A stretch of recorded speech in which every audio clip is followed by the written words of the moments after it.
What's up everybody, Slasher Movie Reviews. Now I actually did this type of video before. I did it with Catching Fire and I actually really like this idea and I might start doing it more often, especially like to book, to movie adaptations, to the ones that I've read, ones that I'm super excited for like the upcoming Gone Girl and the Maze Runner and like Mockingjay Part 1. You might see these like before I see type of videos, just expressing my thoughts and excitement and like where I am. So this is like the best like full stance of where you see where I am with the movie. Alright, warning time. I'm about to get into some spoiler territory, so if you have not read the novel and don't want to get spoiled, this is where you leave. Okay.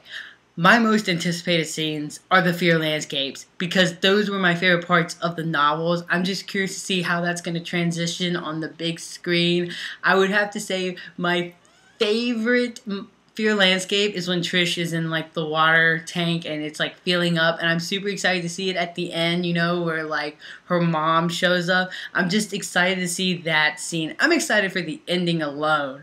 Also, I've seen some of the TV spots. The zip line scene looks like it's going to be super awesome. I'm also curious to see how they're going to handle the romance because I'm not a fan of romance in a lot of these young adult novels, so when I read them I sort of like brush that in the back of my head most of the time, so I'm curious to see how they're going to handle the romance.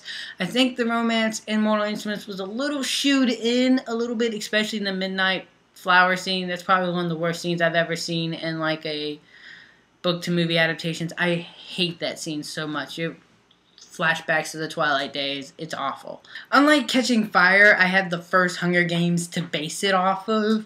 Divergent, I don't have nothing to base it off of. So I have a few fears, and I'm going to share those fears with you now. And I'm pretty sure some of our fears are the same. And the first fear that I have is, well, I don't want it to be like the Hunger Games.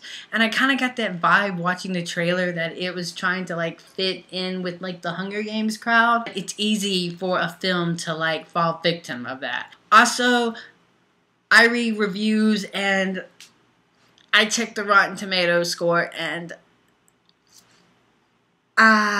you guys, that terrifies me.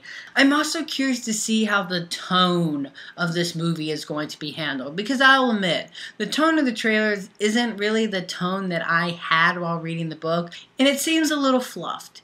It does. It seems a little fluffed, and don't take that in a huge negative way, but it seems a little fluffed from the tone that I read it in. But I'm still super excited to see it. Also, you guys, I have a little bit of an announcement regarding the review for this movie. You will get a review for this movie. A matter of fact, not only are you going to get a non-spoiler review, but you're going to get a spoiler review from the fan of the novel, so I can go into all the little juicy details for you. However, I don't know when you're going to get those videos. I'm hoping you'll get it like Saturday. However, I'm a college student, and being a college student keeps me very busy. I'm also part of a student organization, and this weekend we have a really big event going down that starts like Friday night and it goes all the way into Saturday evening, so I'm going to be preoccupied in that. But the moment that I'm out, I'm going to be recording a review. Hey Mitts, so are you excited for Divergent? Make sure to leave in the comment section below what is your most anticipated scene. Also, you guys, I have not read Elysian right now. I know, I'm behind. So please keep the spoilers to a minimum. And until next time, you guys, I'm the Slasher Movie Reviewer, and you guys have just been slashed.